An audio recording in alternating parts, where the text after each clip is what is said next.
Números 13, versículo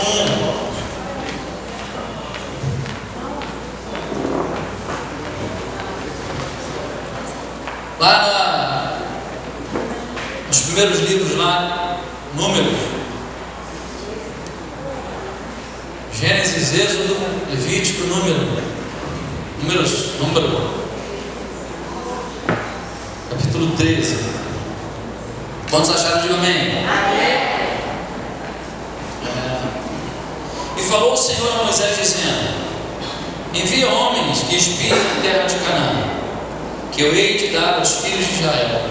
De cada tribo de seus pais enviarei um homem, sendo cada qual maioral entre eles. E enviou-os Moisés no deserto de Parã, segundo o dito do Senhor. Todos aqueles homens eram cabeças dos filhos de Israel. Estes são os seus nomes: da tribo de Ruben, Samua, filho de Zacur; da tribo de Simeão, Zafate, filho de Omri; da tribo de Judá, Caleb, filho de Jefoné; da tribo de Sacar, Judá, de Sacar, Gigeal, filho de José; da tribo de Efraim, Oséias, filho de Num; da tribo de Benjamim, Palti, filho de Rafu. Aí só nome bom, hein?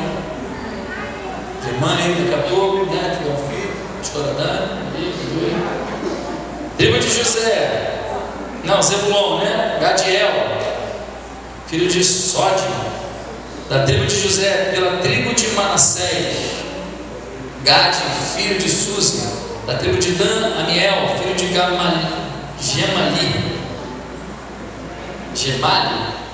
Da tribo de Assa, Sedur, filho de Micael. Da tribo de Naphtali, Nabi, filho de...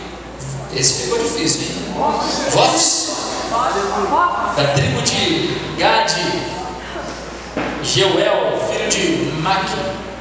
Estes são os nomes dos homens que Moisés enviou a espiar aquela terra. E a Oséias, filho de Num, Moisés chamou Josué. Enviou-os, pois, Moisés a espiar a terra de Canaã, e disse: subi por aqui para a banda do sul, subi a montanha, e vede que terra é, e o povo que nela habita, se é forte ou fraco, se pouco ou muito, e qual é a terra em que habita, se boa ou má, e quais são as cidades em que habita, se em arraiais, se em fortalezas. Também qual é a terra, se grossa ou magra, se nela há árvores ou não. Esforçai-vos e tomai do fruto da terra. E eram aqueles dias, os dias das primícias das uvas. Assim subiram e espiaram a terra desde o deserto de Zin até Reob, e a entrada de Ramate, e subiram para a banda do sul e vieram até Hebron. Estavam ali Aimã, Cesai e Talmai, filhos de Anak. Hebron foi edificada 7 anos antes de Zoar no Egito. Depois vieram até ao vale de Escol. Olha Escol aí, irmão. E dali cortaram um ramo de vide com um cacho de uvas, o qual trouxeram 2 homens sobre uma verga, como também romãs e figos. Chamaram aquele lugar Vale de Escol. É um vale, por causa do cacho que dali cortaram os filhos de Israel. Depois voltaram de espiar a terra ao fim de 40 dias. E caminharam e vieram a Moisés e a Arão e a toda a congregação dos filhos de Israel no deserto de Parã, a Cádiz, e tornando, deram-lhes conta a eles e a toda a congregação, e mostraram-lhes o fruto da terra, e contaram-lhes e disseram. Aí vem o relatório: fomos à terra a que nos enviastes, e verdadeiramente manda leite e mel, e este é o fruto. O povo, porém, que habita nessa terra é poderoso, e as cidades fortes e muito grandes. E também ali vimos os filhos de Anak. Os amalequitas habitam na terra do sul, e os heteus, e os jebuseus, os amorreus habitam na montanha, e os cananeus habitam ao pé do mar e pela ribeira do Jordão. Então Caleb fez calar o povo perante Moisés e disse: subamos animosamente, possuamo-la em herança, porque certamente prevaleceremos contra ela. Porém os homens que com ele subiram disseram: não poderemos subir contra aquele povo, porque é mais forte do que nós. E infamaram a terra que tinha espiado perante os filhos de Israel, dizendo: a terra pelo meio da qual passamos a espiar é terra que consome os seus moradores, e todo o povo que vimos no meio dela são homens de grande estatura. Também vimos ali gigantes, filhos de Anak, descendentes dos gigantes, e éramos aos nossos olhos como gafanhotos, e assim também éramos aos seus olhos. Feche seus olhos, vamos orar. Pai, nos dá entendimento que precisamos ter para que não acabemos como gafanhotos, Pai. Para que possamos tomar, Deus, entrada em tudo aquilo que o Senhor tem planejado para nós. Nos ajude nessa noite em nome de Jesus. Amém. Alguém pode diminuir aqui para mim, por favor? Para, tem uma guerra com o ar, está vendo? Está gelado. Dá um vento aqui, por favor. Obrigado, Senhor.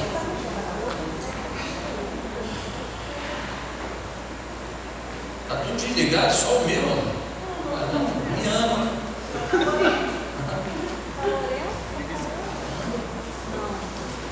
Deixa só um momentinho.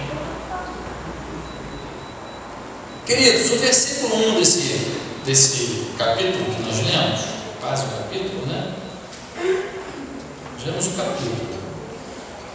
Versículo 2, melhor dizendo, ele nos linka com o de 3, 7 ao 9 de Êxodo. Vai lá em Êxodo. Êxodo, capítulo 3, versículo 7. Aonde Moisés está sendo chamado, o monte, vê a sarça, é atraído pela sarça, ele é atraído pela glória de Deus, e Deus fala com Moisés. E diz assim, versículo 7: disse o Senhor: tenho visto atentamente a aflição do meu povo que está no Egito, e tenho ouvido o seu clamor por causa dos seus exatores, porque conheci as suas dores. Portanto desci para livrá-lo da mão dos egípcios, e para fazê-lo subir daquela terra a uma terra boa e larga, a uma terra que mana leite e mel, ao lugar do cananeu e do eteu e do amorreu e do ferezeu e do eveu, dos jebuseus, dos flamengueus, dos botafogueus, do fluminenseu. Os inimigos estavam todos lá nessa terra, entendeu? Versículo 9. Gostei dessa sonoplastia agora, hein? Agora, aleluia. E agora, versículo 9: eis que o clamor dos filhos de Israel chegou a mim, e também tenho visto a opressão com que os egípcios os oprimem. Queridos, essa palavra, ela veio ao meu coração quando eu estava orando, desesperado por uma situação, e ainda estou orando, e essa palavra veio me consolando, e eu quero compartilhar. É bem complicado quando a gente compartilha uma palavra assim que veio ao nosso coração, que a gente vivenciou, está vivenciando. Confesso aos irmãos que essa palavra me gerou fé, me gerou uma postura diferente, mas que não é fácil lidar com algumas circunstâncias que cada um de nós vivemos. A gente tem fé, a gente tem a palavra, mas isso não significa que vai ser molinho. Isso não significa que o fato de eu ter fé, o fato de eu ser um líder, o fato de eu ministrar, o fato de eu estar indo à igreja, que as coisas vão ser facinhas. Quase nunca são, né? Quase nunca são. Acho que tem uma música que tem uma letra dessa, né? Quase nunca são. Agora eu me vi aqui mais ou menos uma música por aí, então, quase nunca são. Enfim, o que a gente vê aqui, amados? Presta bastante atenção nessa palavra. O povo está vivendo aqui sob opressão por aproximadamente 400 anos, 420 anos, 450 anos. Existem textos na Bíblia que vai dizer que é 420, 450. Então vamos colocar aqui, historicamente falando, já estão 40 anos, arredondando 40 anos, vivendo sob uma vida opressiva, sob uma vida ruim, são escravos, sabe? No início era até uma vida boa, entraram numa história nova. Lembra da história? Por causa de José, eles entraram, e por causa da fama de José no Egito, os israelitas tinham uma boa vida no Egito, até que se levantou um outro faraó, não conhecia José, e aí perceberam que os filhos de Israel se multiplicavam, ficaram com medo. Esses caras vão tomar nossa terra, vamos colocar pressão sobre eles, vamos colocar eles como escravos, vamos assolá-los, vamos oprimi-los. E assim eles ficaram durante bastante tempo e tornaram-se então escravos. Quando a gente fala assim, se tornar escravos, amados, normalmente a cabeça do brasileiro pensa na cor e num período histórico no Brasil, e escravo ganha apenas uma imagem de um homem histórico e que até hoje reivindica cotas, enfim, que foi escravo, que agora não é mais, e a gente está tentando tirar o prejuízo.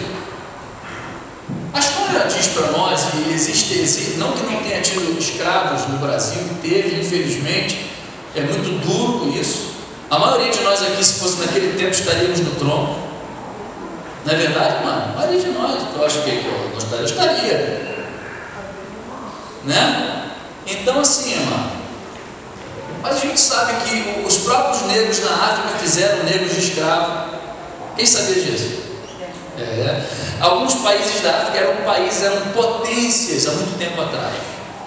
A Etiópia era um grande reino. Então alguns, vamos chamar assim, alguns ricaços africanos, negros, faziam negros de escravo. Árabes também, existiam muitos escravos árabes. Enfim, a escravidão sempre fez parte da história humana. Você lê a Bíblia, o Novo Testamento, você vê lá Paulo falando, uma carta de Paulo a Filemon para defender o escravo de Filemon, Onésimo. Naquele tempo bíblico, no período romano, a escravidão fazia parte. Aliás, os próprios cristãos se tornaram escravos dos romanos um tempo depois. Naquele tempo. Então o que acontece com o escravo? O problema da escravidão é que a mentalidade dele se torna uma mentalidade de escravo. Ele vai adquirindo um padrão de comportamento de escravo, pensamentos de escravo, cultura de escravo. Ele se torna um escravo, e mesmo em liberdade, ele não consegue se libertar. Muitos de nós hoje somos escravos. Hoje a escravidão é um outro tipo de escravidão. O capitalismo nos escraviza, o consumismo nos escraviza. Se a gente parar para pensar, nós podemos até dizer que muitas vezes o smartphone nos escraviza. As redes sociais escravizam alguns. Alguns vícios de internet escravizam alguns. Determina comportamentos, determina cultura, determina padrão de comportamento, até adoecer ou existir. Então a escravidão hoje, no meu ponto de vista, ela é pior do que a do passado, porque ela não tem aparência de escravidão, ela é subjetiva. A gente é sem saber que é. Então nós estamos aqui com um povo que acabou de deixar a escravidão, mas a sua mentalidade ainda é de escravo. O seu pensamento, o seu jeito de ver, a sua cosmovisão, a sua maneira de perceber o mundo exterior é influenciado totalmente pelo seu interior. Totalmente. Nesse tempo, aqui de Êxodo capítulo 3, esse povo então clamava por socorro ao seu Deus. Já não aguentava mais problema, aquela vida opressiva, aquela vida sob o chicote. E aí simboliza o chicote. Chicote hoje, a Globo nos dá chicotada, mano. O PT nos deu chicotada. Mais do que o governo militar nos deu. É só olhar os números, ver a quantidade de mortes no governo militar e a quantidade de mortes no governo da esquerda. Veja como estão os hospitais, os doentes nos hospitais, os enfermos estão tomando chicotadas o tempo todo. A Polícia Militar do Rio de Janeiro está tomando chicotada de bandido. Não é mais o chicote do tronco, é outra chicotada, é o desrespeito, é a insensibilidade. Os aposentados estão tomando chicotada, os PMs, os bombeiros, os civis, a Polícia Civil estão tomando chicotada. Não sei ainda, não bateu ainda o restante do meu salário, e nem tem data, nem se fala nada. Muito provavelmente vão pular 2 meses, nós vamos perder 2 meses de salário militar. Muito provavelmente, a não ser que o Pai intervenha, e nós estamos orando por isso, para que a justiça do Pai seja feita não só sobre nós, mas sobre o nosso Estado, em nome de Jesus. Então, quantos estão entendendo sobre essa questão de sermos escravos? Então esse povo está ali clamando a Deus, porque viviam essa vida, então vão pedir socorro a Deus. E muitos de nós estamos aqui no culto de quarta-feira, viemos na hora do clamor. Queridos, esse é um tempo em que os cultos de oração é para estarem lotados, porque nada vai mudar se nós não clamarmos. Veja a palavra do Senhor a Moisés: eu tenho ouvido um clamor, eu tenho ouvido. As coisas não vão ser assim, esperar que as coisas aconteçam, caiam do céu. A gente vai ter que mover o coração do Pai em clamor e arrependimento.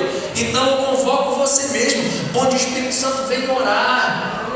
Talvez, amado, a gente não faça aquela oração assim, específica: Senhor, nós estamos intercedendo. Não, só que você está no ambiente de oração, cavando o coração de Deus: Senhor, fala comigo, ó Deus, vem sobre a minha situação. Às vezes a pastora não orou, o pastor não orou, o diácono não orou, o teu tema, mas você está naquele ambiente orando o teu tema, a tua necessidade.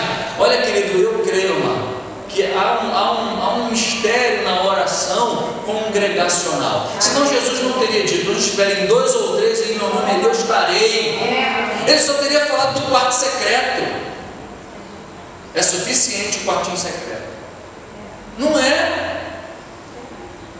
Deve haver, se mover. Aqui está uma nação inteira orando: Deus, não aguentamos mais tomar tanta chicotada. Orando a Deus, pedindo a Deus uma direção em uma campanha de oração para a igreja. Precisamos orar, mano. Precisamos orar, jejuar. Deus muda as circunstâncias. Querido, a igreja é a porta do céu para esse mundo. Não é aquela porta lá não, a nossa vida. Nós somos um reino de sacerdote. Sabe quem é o sacerdote? A função principal do sacerdote é conduzir homens e mulheres a Deus. Fala para o teu irmão: você é um sacerdote do Deus Altíssimo. Se você é de Jesus, você é um sacerdote. Ou seja, o ministério sacerdotal basicamente é composto ou chamado para trazer pessoas diante de Deus em intercessão. Por isso Jesus é o eterno sumo sacerdote que intercede por nós à destra do Deus, o Pai Todo-Poderoso. Ele ainda intercede por nós e nos fez uma nação de sacerdotes. Glória a Deus. Então há uma promessa, uma palavra sobre nós, há uma responsabilidade sobre nós. Então nós precisamos nos mexer nesse sentido. Precisamos, eu saí daquele mundão, do Egito mundo, sabe? Saí do Egito que me escravizava com o pecado, com o carnegão, com o tacão do pecado, sobre o imperador faraônico que é diabo. Eu não pertenço mais ao diabo, eu não sou mais do Egito, fui livre do pecado, agora estou em Canaã. Canaã é Jesus. Sim, mas muitos de nós, sem percebermos, o faraó, sem que a gente perceba, pode estar escravizando sutilmente de nós. E se não nós, a nossa nação, o nosso estado, a nossa família, os nossos amigos. Nós estamos entendendo, amados? A gente não pode aceitar as coisas como se fossem coisas normais. Conversávamos sobre isso, né? A pastora estava falando: caramba, as pessoas estão normais. Agora eu tenho que estar tudo caro, agora eu tenho que me adaptar. Como é que é isso? Eu sei, tem que se adaptar, mas ponto. E o que faço além disso? A gente não pode se conformar. Pastor, realmente crise, então. Como é que é isso, mano?